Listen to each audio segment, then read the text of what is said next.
आज हम बात करेंगे चांद की, जो रोज आसमान में दिखाई देता है। लेकिन आज चांद अपने सुपर अवतार में नजर आएगा। आज नए साल का पहला सुपर मून दिखने वाला है, जिसे one in a blue moon भी कहते हैं। माना जाता है इस समय की गई प्रार्थना अधिक फलदायी होती है।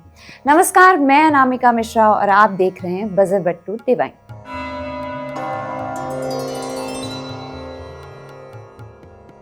आज यानी कि 3 जनवरी की रात को आकाश में साल 2026 का पहला सुपर मून दिखाई देगा। ये चांद आम दिनों की तुलना में 30% ज्यादा चमकीला और 14% बड़ा नजर आएगा। ऐसा इसलिए क्योंकि आज चांद धरती से लगभग 3,62,000 किलोमीटर की दूरी पर होगा। आज आपको चांद चमकीला और नारंगी पीले रंग में नजर आएगा। आप इस नज़ारे को बिना किसी उपकरण के सीधे अपनी आंखों में कैद कर सकते हैं। आज साल की पहली पूर्णिमा है। ऐसे में आज के दिन माता लक्ष्मी और भगवान विष्णु की पूजा करने से धन धान्य और सुख समृद्धि की प्राप्ति होती है। इसके साथ ही आज से प्रयागराज में माघ मेले की शुरुआत होगी, जिसमें लाखों श्रद्धालु हिस्सा लेते हैं। सुपर मून दिखने और उसकी पावर को समझने के लिए सबसे पहले ये जानना जरूरी है कि सुपर मून क्या होता है। दरअसल सुपर मून तब होता है जब चंद्रमा अपनी कक्षा में पृथ्वी के सबसे नजदीकी बिंदु यानी पेरिग्री पर होता है और उसी समय पूर्णिमा भी होती है। इस स्थिति में चांद का पृथ्वी की ओर वाला हिस्सा पूरी तरीके से रोशन होता है, जिससे वो आम दिनों के मुकाबले ज्यादा बड़ा और उजला दिखाई देता है।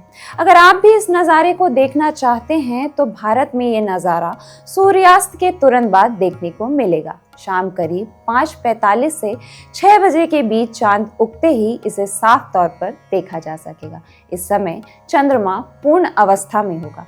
आपको बता दें कि जनवरी महीने की पूर्णिमा को पारंपरिक रूप से वुल्फ मून भी कहा जाता है। माना जाता है कि कड़ाके की ठंड के कारण पुराने समय में भेड़ियों के झुंड गांव के पास आ जाते थे और उनकी आवाजें रात में दूर तक सुनाई देती थी।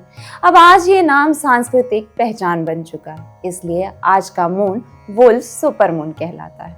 पूर्णिमा का दिन वैसे ही पूजा, व्रत और दान के लिए अत्यंत शुभ होता है, लेकिन जब पूर्णिमा सुपर मून की होती है तो इसे अधिक फलदायी माना जाता है। मान्यता है कि सुपर मून की रात की गई साधना से मन की शांति और सकारात्मक ऊर्जा में वृद्धि होती है। आज का दिन इच्छाओं को पूरा करने के लिए एक दिव्य ऊर्जा द्वार प्रदान करता है, जिससे इस दौरान की गई प्रार्थनाएं और कर्म फलदायी होते हैं। मान्यताओं के अनुसार इस दिन पवित्र स्नान, दान और भगवान विष्णु और मां लक्ष्मी की पूजा करने से पापों का नाश होता है। विशेष रूप से संगम या किसी पवित्र नदी में स्नान करने से व्यक्ति को पुण्य की प्राप्ति होती है और मोक्ष का मार्ग प्रशस्त होता है। धार्मिक मान्यताओं के अनुसार पौष पूर्णिमा के दिन जल में तिल मिलाकर स्नान करने से पितृदोष शांत होते हैं।